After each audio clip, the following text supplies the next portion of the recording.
sekalian terkait pentingnya evaluasi pendengaran pasca penggunaan alat bantu dengar. Nah, sebelum saya mulai, apabila Bapak Ibu sekalian ada pertanyaan, silakan bisa tulis di kolom komentar ya. Insya Allah nanti pertanyaan yang menarik akan disampaikan sama Mas Ali. Baik, Bapak Ibu sekalian, ada beberapa pembahasan dari tema yang akan saya sampaikan. Di antaranya yang pertama, pentingnya evaluasi pendengaran. Yang kedua, data logging. Dan yang ketiga, optimalisasi fungsi teknologi alat bantu dengar.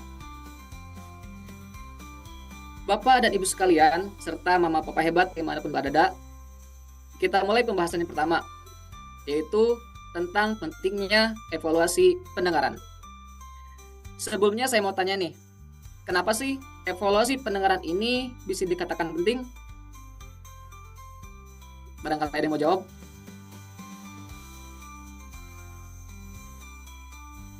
Oke, saya lanjut dulu ya. Pastinya evaluasi pendengaran ini begitu penting Bapak Ibu ya. Karena baik pada pasien anak maupun pada pasien dewasa bisa memberikan berupa perbandingan level pendengaran sebelum dan sesudah menggunakan alat bantu dengar. Hasil evaluasi ini juga bisa memberikan gambaran perkiraan area-area bicara yang berpotensi terdengar baik itu oleh anak-anak maupun dewasa pasca penggunaan alat bantu dengar itu sendiri. Nah, untuk waktu pelaksanaannya pun bisa dilakukan secara berkala ya, mulai dari 1 bulan, 3 bulan, bahkan 6 bulan sekali. Jadi, Bapak Ibu sekalian, jangan sampai melewatkan evaluasi ini ya, agar kita bisa sama-sama memantau nih, sejauh mana manfaat alat bantu dengar yang Bapak Ibu dan anak-anak gunakan selama ini. Terlebih lagi, bagi anak-anak ya. Nah, hal ini sangat krusial bagi perkembangan mendengar dan bicara anak-anaknya. Selain mengikuti EVT dan tentunya latihan rutin yang dilakukan di rumah. Nah, Bapak Ibu sekalian, beberapa macam evaluasi pendengaran antara lain, yang pertama ada free field test atau FFT. Tes ini adalah sebuah evaluasi pendengaran untuk mengetahui respon subjektif baik pasien anak maupun pada pasien dewasa, dan baik saat sebelum menggunakan alat bantu dengar maupun setelah menggunakan teknologi pendengaran. Yeah, later I got a question. Nah, biasanya kita menggunakan kedua tes ini untuk membandingkan nih antara sebelum dan sesudah menggunakan alat bantu dengar. Apakah ada perubahan atau enggak? Nah, dan metodenya bisa VRA atau BOA. Jadi pastikan Bapak dan Ibu untuk rutin melakukan FFT ini ya. Ingat, bukan hanya berlaku untuk pasien anak-anak, pasien dewasa pun sangat. Jadi Bapak Ibu bisa reservasi ke cabang masing-masing untuk melakukan tes FFT ini. Nah, selain itu, yang kedua ada 6 suara link. Nah, tes ini dilakukan untuk mengevaluasi kemampuan pendengaran anak atau dewasa pengguna teknologi pendengaran, baik itu implan koklea maupun alat bantu dengar. Tes ini caranya memberikan 6 suara link yang dimana nantinya dibantu dengan beberapa contoh gambar.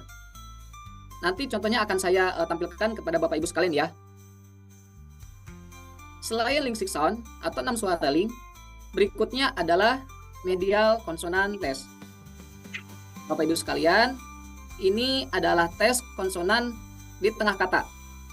Contohnya seperti aba atau asa atau apa. Pokoknya konsonannya itu ada di tengah-tengah.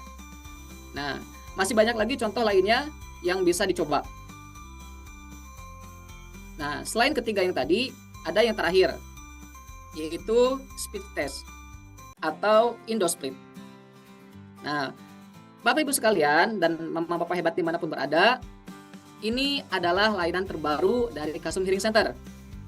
Tes ini bersifat false response set yang terdiri dari 4 pilihan gambar. Nantinya, pasien anak maupun dewasa memberikan respon dengan menunjuk salah satu gambar dari kata-kata yang didengar. Bapak, Ibu, dan para orang tua yang sudah menggunakan alat bantu dengar bisa melakukan reservasi ke cabang kasum masing-masing untuk melakukan tes ini ya. Nah, berikut ini nanti akan saya tampilkan salah satu contoh aktivitas evaluasi pendengaran. Nah, sebelum saya lanjut, ini contoh untuk tes evaluasi 6 suara link. Mau kasih contohnya ya. Di kasum gambar S kita umpamakan dengan huruf M. Kita suarakan. Kemudian kereta api kita umpamakan dengan huruf U. Suaranya U.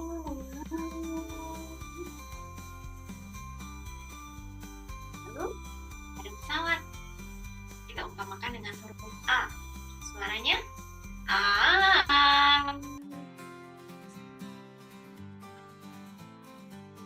Ada anak yang menginjak kotoran atau becek kita umpamakan dengan huruf I. Suaranya I.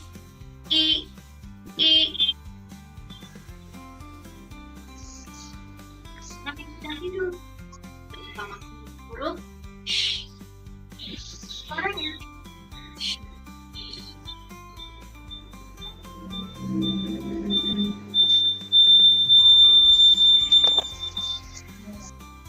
Dengan huruf S.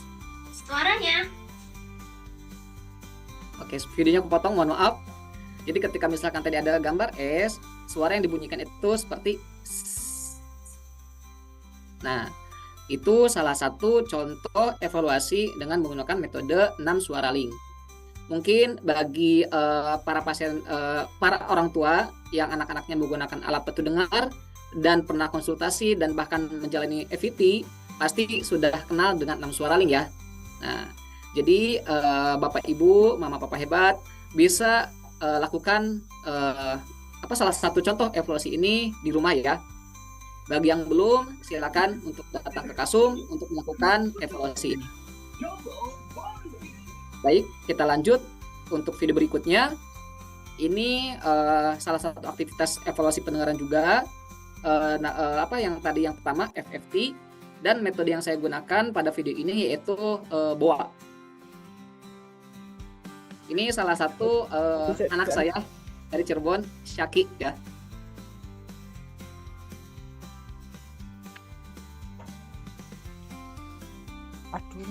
Ini tidak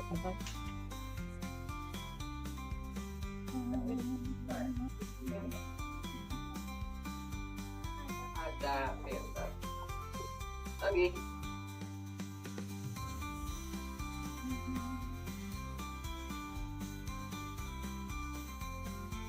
Tidak. Coba speaker kiri.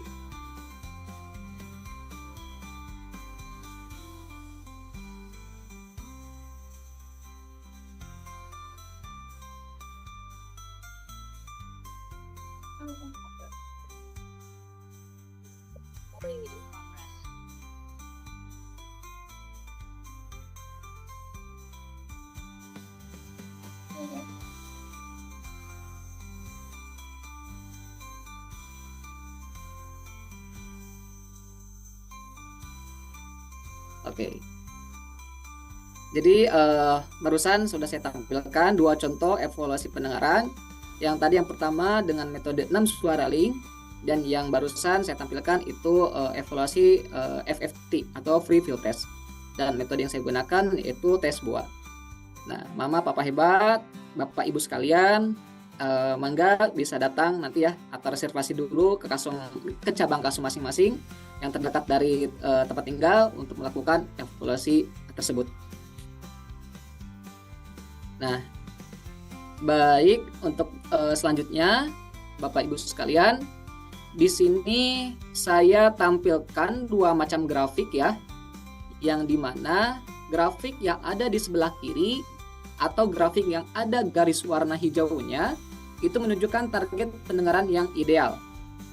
di mana kita setelah menggunakan teknologi alat bantu dengar, harusnya respon pendengaran kita itu berada di garis hijau ini.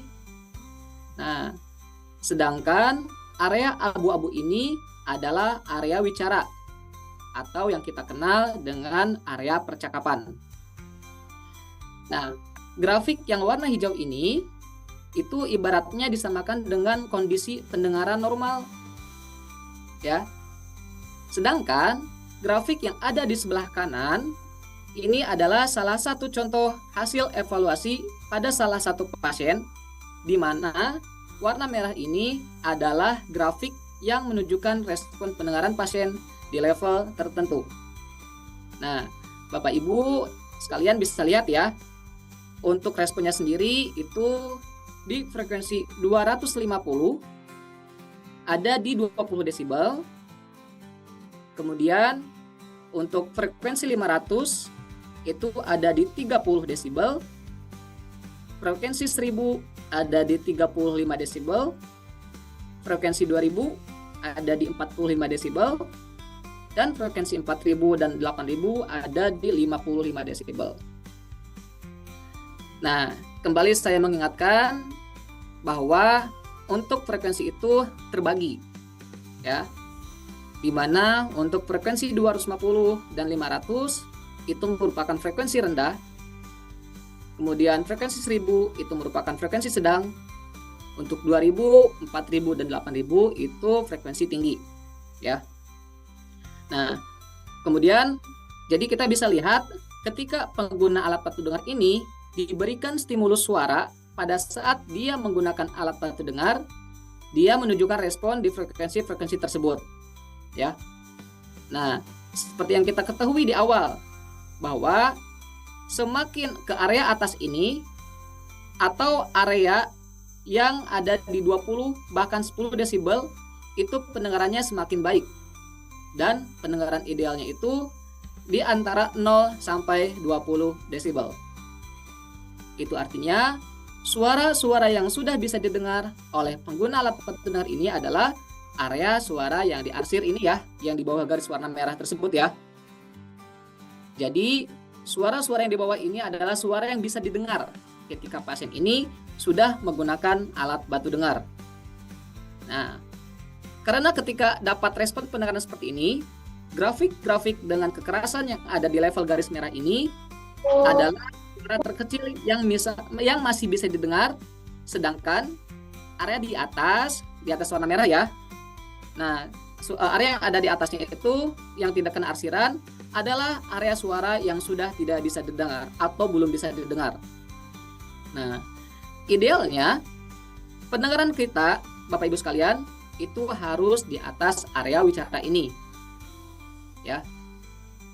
Kalau respon pendengaran kita sudah di atas area wicara ini, seperti grafik di sebelah kiri itu yang ada warna hijaunya, itu artinya area wicaranya di bawah itu semuanya, baik itu bunyi wicara dari frekuensi rendah sampai bunyi wicara ke frekuensi tinggi, itu dapat kita dengar dengan sangat jelas. Jadi, kita targetnya harus di area titik garis warna hijau ini ya, atau yang kita kenal dengan speech string bean menurut Jean Medel PhD. Nah, jadi kemarin itu memang panitia sudah. Pembahasan selanjutnya adalah data logging. Bapak Ibu sekalian, salah satu fitur pada alat bantu dengar itu adalah data logging. Nah, data logging adalah fitur di dalam alat bantu dengar yang berfungsi untuk merekam penggunaan atau pemakaian alat bantu dengar dari sisi berapa lama dia pakai, program apa yang sering dia gunakan, lingkungan pendengaran seperti apa yang sering dia tempati untuk beraktivitas. Nah, jadi dengan data logging kita bisa mengetahui riwayat penggunaan alat bantu dengar yang digunakan oleh si pengguna. Informasi-informasi yang bisa kita dapatkan, yang pertama, lamanya pemakaian. Nah, berapa lama nih pemakaian sehari-harinya si anak atau misalkan bapak ibu gitu kan, apakah sudah ideal atau kurang dari 8 jam per hari nih. Nah, semakin lamanya pemakaian dalam satu hari tersebut, Itu artinya pendengaran si pengguna tersebut akan terus-menerus terpapar oleh suara percakapan. Semakin sering terpapar oleh suara percakapan, itu akan semakin baik pada perkembangan pendengaran kita di otak. Jadi, orang tua anak yang menggunakan alat bantu dengar tidak bisa main klaim sendiri terkait lamanya pemakaian ya. Bapak Ibu, kita bisa tahu nih riwayat penggunaan realnya sehari-hari berapa lama. Nah, kemudian yang berikutnya adalah optimalisasi fungsi teknologi alat bantu dengar. Optimalisasi fungsi teknologi pendengaran perlu dilakukan untuk memaksimalkan fungsi dari teknologi pendengaran tersebut agar dapat memberikan manfaat yang sesuai dengan harapan pengguna ya, utamanya ya, dan keluarga tentunya. Nah, jadi penting banget nih, baik buat pasien dewasa, Bapak Ibu, atau anak-anak, buat kita mengetahui riwayat penggunaan ABD-nya seperti apa. Bapak Ibu nantinya bisa sama-sama tahu juga. Tentunya nanti akan lebih maksimal lagi dalam penggunaan alat bantu dengarnya. Nah, Bapak dan Ibu sekalian perlu diketahui ya bahwa fitur untuk data logging itu tidak ada di semua alat bantu dengar. Jadi hanya alat bantu dengar tertentu yang memiliki fitur data logging tersebut. Selanjutnya, optimalisasi fungsi teknologi alat bantu dengar. Nah, Bapak Ibu sekalian dan Mama Papa hebat dimanapun berada, selanjutnya kan kita bahas optimalisasi fungsi teknologi alat bantu dengar nih, di mana untuk optimalisasi ini ada beberapa macam. Yang pertama ada fine tuning.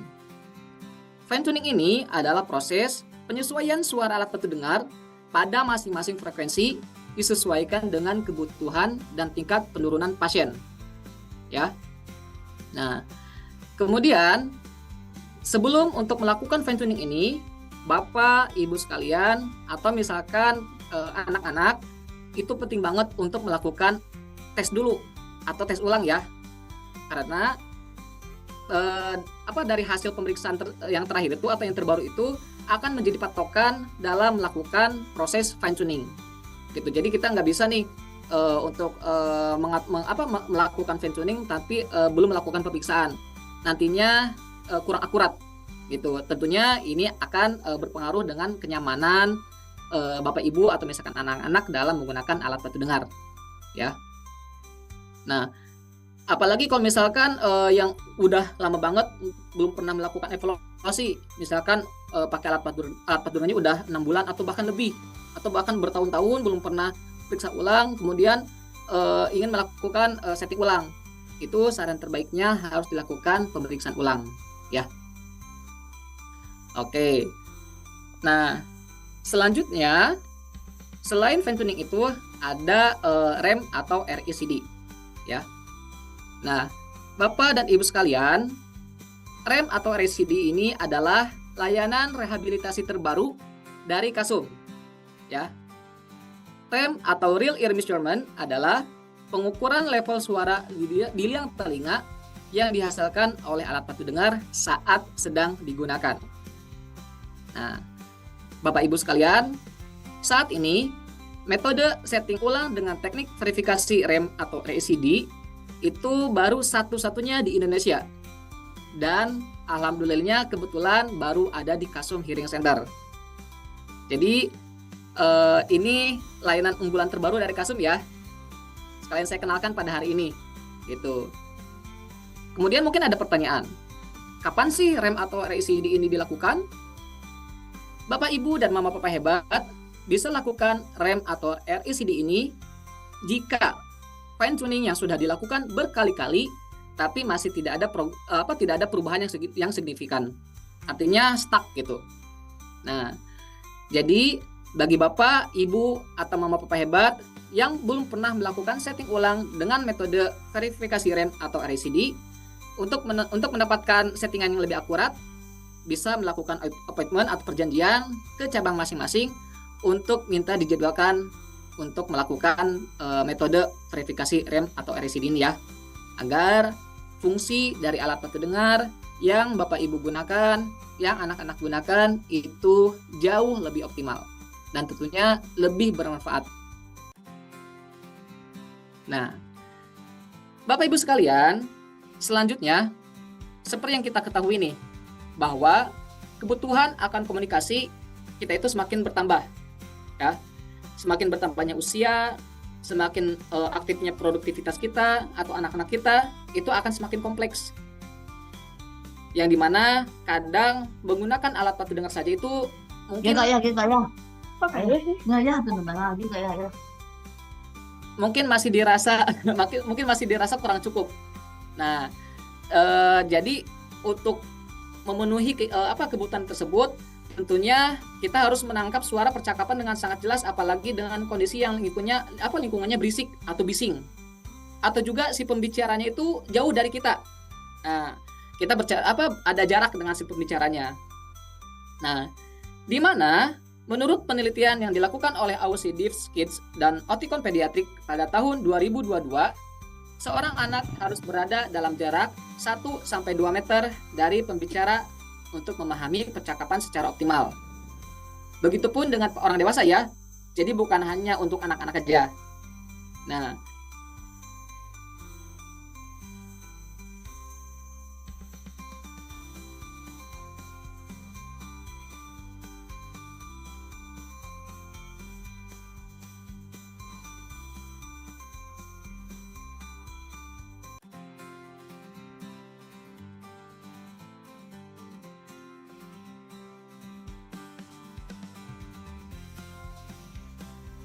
contoh lainnya pada saat di kelas atau misalkan bagi Bapak Ibu yang masih aktif dalam mengikuti seminar baik itu online maupun offline gitu kan, terlebih lagi offline gitu kan, kemudian duduknya paling belakang atau misalkan tengah-tengah lah gitu, itu ketika masih tapi suara si pembicara atau suara gurunya itu kurang jelas kedengarannya. Nah, itulah pengaruh dari bising tersebut atau jarak tersebut bisa mengurangi kejelasan atau kekerasan dari si pembicaranya. Nah, itu penting sekali Bapak Ibu atau Mama Papa hebat untuk menggunakan teknologi tambahan ya, di mana teknologi tambahan ini yaitu namanya ALD atau Assisting Listening Device atau yang kita kenal dengan Edumic, di mana Edumic ini berfungsi untuk memperkecil jarak suara si pembicara dengan pengguna alat bantu dengar, dan tentunya juga meminimalisir suara bising yang ada di sekitar pengguna alat bantu dengarnya, sehingga si pengguna bisa tetap fokus dengan lawan bicara yang kita dengarkan ya, seperti yang contoh tadi saya sampaikan ketika anak-anak di lingkungan kelas gitu. Itu biar misalkan anaknya tetap stabil komunikasinya, atau misalkan lebih masih tetap fokus pada saat pembelajarannya, atau misalkan pada orang dewasa yang sedang ikut seminar atau workshop, itu bisa ditambahkan Edumic. Jadi nanti Edumicnya itu diberikan pada si pembicaranya atau gurunya, kemudian suara yang disampaikan oleh si pembicara atau guru tersebut direct ke alat bantu dengar yang digunakan gitu. Jadi ibaratnya bising-bising ada di lingkungan sekitarnya itu jauh lebih diminimalisir gitu ya. Tentunya suara yang diterima oleh si pengguna jauh lebih jelas, jauh lebih optimal. Nah, selanjutnya adalah optimalisasi fungsi alat bantu dengar dengan perawatan alat bantu dengar. Nah, mungkin hal ini rekan-rekan saya sebagai hearing care profesional sering memberikan peringatan gitu ya, bahwa yang pertama, Bapak Ibu sekalian, Mama Papa hebat dimanapun berada, pastikan sering mengganti baterai secara berkala. Ingat, jangan nunggu sampai habis total ya gitu. Jadi kalau misalkan perkiraannya udah 1 atau 2 minggu, mungkin udah waktunya diganti gitu ya. Nah, pastikan juga pada saat Bapak Ibu atau Mama Papa hebat mau mengganti baterai alat bantu dengar tersebut, kondisi tangan kita itu harus dalam kondisi bersih dan kering. Tidak ada air, misalkan habis makan cuci tangan gitu kan, terus ganti, itu sangat tidak boleh ya. Jadi pastikan tangannya harus dalam kondisi kering. Selanjutnya, Mama, Papa hebat, dan Bapak Ibu sekalian, pastikan selalu mengeringkan alat bantu dengar dengan menggunakan pengering aman agar alat bantu dengar tersebut bisa terhindar dari kelembapan. Ya. Ingat, setelah digunakan, pastikan Bapak Ibu sekalian, Mama, Papa hebat, sering lap ya. Apalagi bagian yang nempel ke kulitnya. Gitu kan. Sering dilap, apalagi kalau misalkan anak atau misalkan Bapak Ibu yang produktivitas keringetnya aktif gitu kan, harus sering dilap sebelum disimpan. Nah, kemudian setelah dilap, pastikan selalu ada pengering, baik ada pengering yang disposable atau yang satu kali pakai seperti drying pellet ya, yang berwarna oranye tersebut, atau menggunakan pengering elektrik ya, gitu. Pengering elektrik itu bisa digunakan selama 4 jam gitu. Sudah bersih, baterai udah dicabut, alat sambungkan ke listrik. Dia akan mengeringkan alat bantu dengar tersebut, gitu ya. Nah, yang terakhir adalah yang tidak kalah penting, ya. Ini pastinya rekan-rekan saya juga, termasuk saya, selalu bawel, selalu cerewet terkait seringnya melakukan pengecekan dan servis alat bantu dengar secara berkala, ya. Ingat Bapak Ibu, Mama Papa hebat, alat bantu dengar itu punya masa garansi ya. Nah, jadi bisa dimanfaatkan masa garansi tersebut untuk melakukan pengecekan dan servis alat bantu dengarnya. Jangan sampai nunggu alatnya rusak baru diservis, jangan ya. Gitu. Jadi benar-benar manfaatkan masa garansi tersebut gitu. Nah, baiknya alat bantu dengar itu bisa diservis dilakukan selama 6 bulan sekali. Ya, gitu. Bisa datang ke cabang masing-masing untuk minta dilakukan pengecekan atau servis alat bantu dengar, gitu ya, agar alat bantu dengar yang Bapak Ibu gunakan, yang anak-anak gunakan tetap terjaga performanya dan tentunya produktivitas Bapak Ibu atau anak-anak selalu berjalan dengan baik dan lancar. Baik Bapak Ibu sekalian, Mama Papa hebat, materinya sudah saya sampaikan ya. Selanjutnya saya kembalikan ke Mas Ali.